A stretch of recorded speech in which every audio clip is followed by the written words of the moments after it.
Okay guys, this is Shane coming at you from Champions of Game Time, and I'm bringing you my Dark Magician profile that I took to both the Omaha Regionals and the Denver Regionals. So, to start off, you got the three Dark Magicians. These are my three favorite artworks though. Then you got the Magician of Dark Illusion.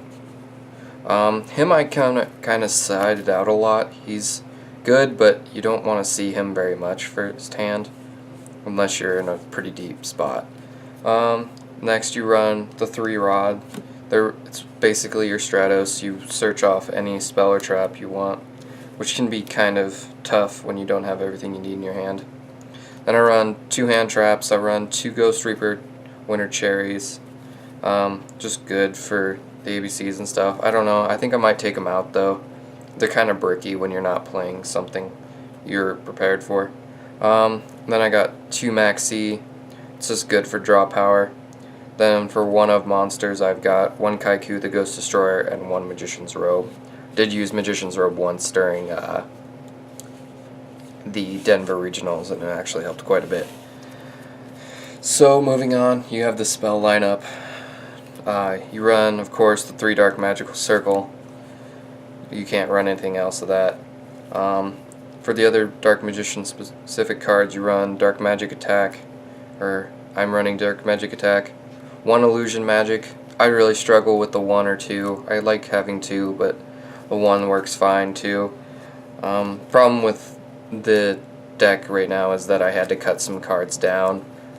Just depending on certain cards that I get in the future, it might change quite a bit. And then I run the 1 Dark Magic Veil. It helps to get, like, I know the deck mostly plays on your opponent's turn, but I do like moving forward in case you're stuck. If you draw into this and you have Dark Magician or Magician Dark Illusion engrave, it really helps move you, so I do run that. I do run the 1 of that so that it helps. And then for generic spells, I run the 2 Pot Duality, 2 Allure of Darkness, 2 Twin Twister, and I do main deck Secret Village of Spellcasters. This helped me a lot during the both regionals. Just being able to set this first turn with a rod or something out, and then go into like a Dark Magician on your opponent's turn, and they just can't do any spells. It's just very nice. You do side it out for Magispectors and stuff though, so that kind of hurt game 1 a little bit when you were playing decks like that. Finally, for the trap lineup, well, not finally, but for the trap lineup, you're sitting at 3 Eternal Souls. Really great card. The fact that you can use it both your opponent's turn and yours, even if it's already activated, it's great. Being able to search the Dark Magic Attack, super clutch. 2 Navigation. A lot of people run it at 3, but I didn't like it at 3. I just run it at 2. I might put it back to 3, depending on how my build goes. I do run the 1 Starlight Road. It's super good. I run it because Eternal Soul and Twin Twisters. I have Eternal Soul and Twin Twisters very prominent right now. So it's very nice when somebody goes to Twin Twister, you can just activate it because they don't have to declare targets. It's when that can destroy up to 2 or more, so you can just activate it on Twin Twisters because it says can. It doesn't have to target 2. So I do run 1 Drowning and 1 Quaking. I would like to switch to 2 Quaking, and I was running 2 Drowning, 1 Quaking at one point, but I cut it last minute. I don't know if I would go back to the original 2 Drowning, but I didn't see it very much, which is probably good and a little bit bad. And then I play the 1 Solemn Warning and the 2 Strikes. Just basic. 3 strikes is almost too much to see in this deck. It slows you down. You want to see your other traps more. You can end up stuck with a field. You can end up having too much strikes in this deck, which is weird to say, but it's true. Moving on to extra deck, you run the 1 Stardust for the Starlight Road. It really helps in some situations. He's a really great card. You run Red Eyes Flare Metal just for the burn damage. If your opponent's really low health, you can just sit on him and wait for them to kill themselves sometimes. It's really kind of just harsh, it almost feels. Number 11, Big Eye. Just steal whatever card's giving you problems. Dracossack, amazing card. I got out of so much stuff with it. Just really good card for this deck.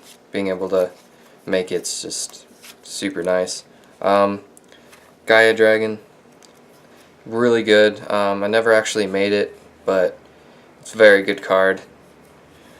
Odd Eyes Absolute Dragon, I did make it, or I never made it, but I did not run the Meteor Burst Dragon.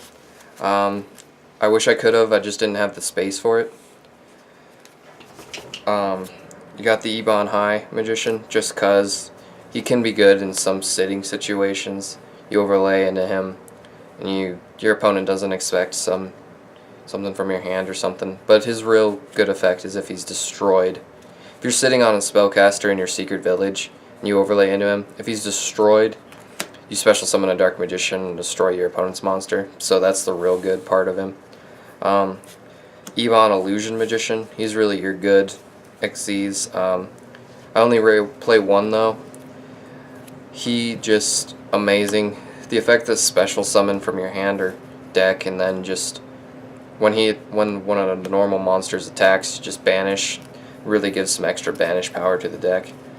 The rest are just cherry targets. I can use one of them though. I side deck the card for it. I have Masked Hero Darklaw. He really good. I side deck the Mask Change 2 so that I can use him. Sometimes it can be a burden though. It just depends. ABC Buster Dragon, because you're main decking cherries and ABCs are just horrible right now. Blue Eyes Spirit Dragon. This is so that you have a chance with the Blue Eyes matchup.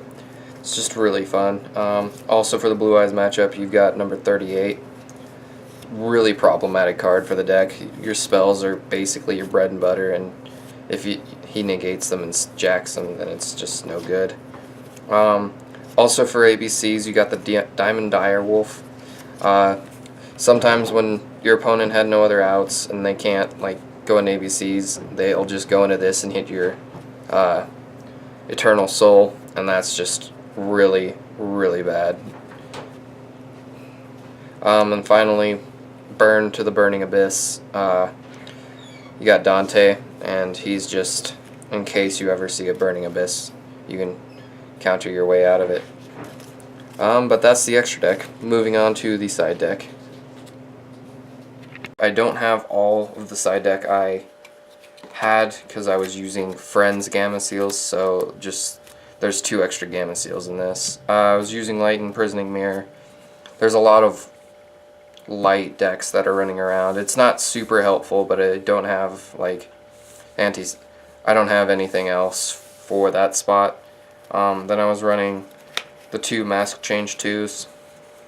I never really was able to benefit off this, but it helped in a matchup against a Heroes player. Totally awesome Heroes. Cycle Reader, just really good against ABCs. Prefer siding this to some other ABC hate, but really good. I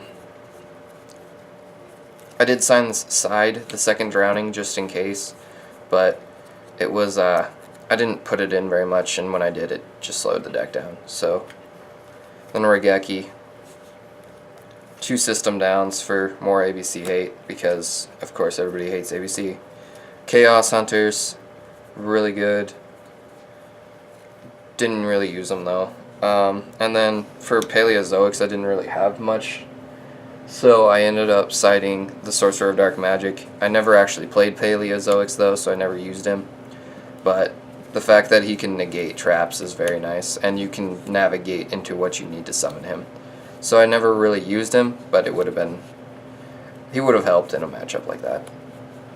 So other than that, I tied 1 match at Omaha and then lost 3 and won 4, and in Denver, I went 4-4. So, not a bad deck. It can use some modifications, but I really did like it. So other than that, this is Shane from Champions of Game Time, signing off.